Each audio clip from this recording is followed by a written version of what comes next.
Hi, it's Jan Diatri, and if you've got a minute, we can make this. Now here's a salad worthy of a main meal. Jumbo shrimp, avocado, roasted corn in a creamy pesto dressing. Here's what you'll need.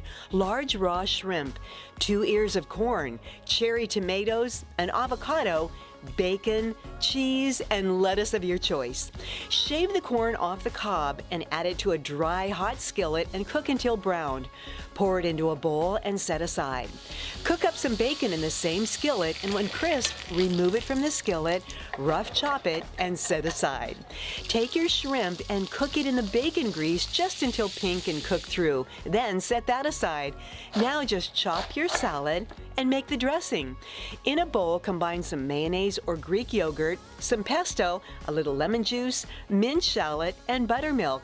You can make your own homemade buttermilk by combining 1 tablespoon of lemon juice in a half a cup of milk, then give it a stir to thicken. Now once the dressing is made, just start building this beautiful salad. Add the dressing, stir, and savor. We'll catch you next time on the 1 Minute Kitchen. 1 Minute Kitchen proudly presented by these sponsors.